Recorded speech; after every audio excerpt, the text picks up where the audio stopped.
Yes, you are.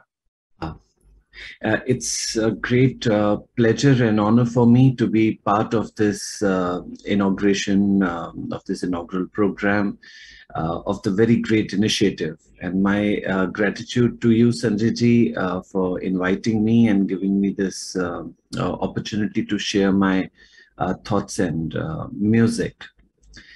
Um, Nada Dinam Jagat. The entire universe, the nature actually survives, generates, and dissolves with sound.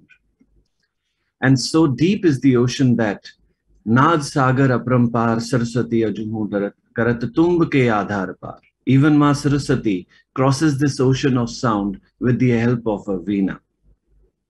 The imagination of the divine is such a big phenomenon in the life of a man, a cosmic flow of consciousness that the man had gradually realized has no beginning, no end. The idea of God is, in fact, the existence of the being of immortal consciousness. When any primordial sage must have imagined it, he must have experienced that with this cosmic consciousness or the unbroken flow of consciousness of time and nothing before, then he must have considered it as the creator power of the universe. Later, with the aim of communicating this mystical secret to the common people, God started being depicted in simple words, mantras, idol crafts, and pictures. The human cause of this formless and eternal and ultimate truth has been a personification.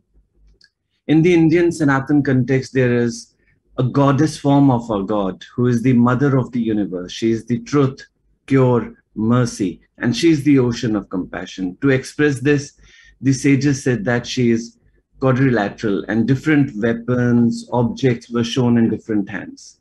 Conch, the shank, mace, sword, bow and arrow, lotus, Swadarshan chakra, and musical instruments. And all these symbols of deep thought, which are metaphors, we all need in our lives.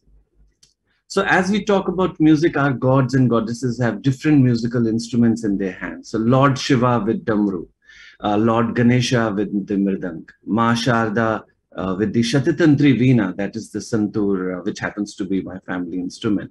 Ma Saraswati plays the veena, Sri Krishna plays the vansi, God Vishnu plays the shank, and likewise. Similarly, Narad Muni plays the Narad veena. So, some deities related to some musical instrument or the other.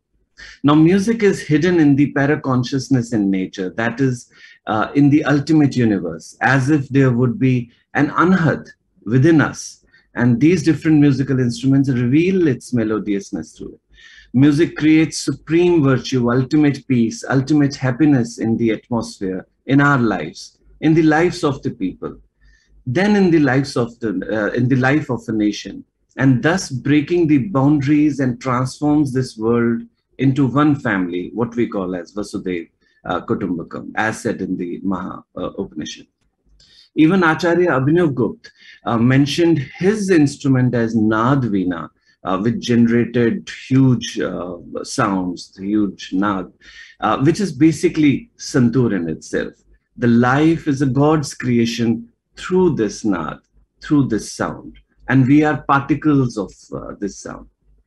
I have recorded my brief Santur recital.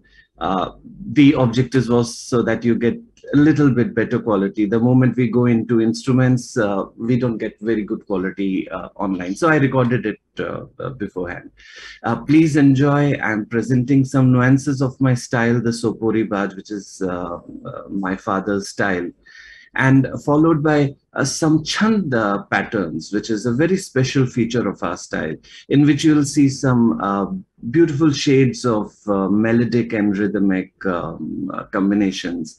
And it's with the accompaniment of Pakhavaj by Rishi Shankar Upadhyay, my musician, which is another Mangal Vadya. So please enjoy, and thank you so much for giving me this opportunity. Namaskar. Thank you, Abhay. Ashokji, please play number 8.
Mm-hmm.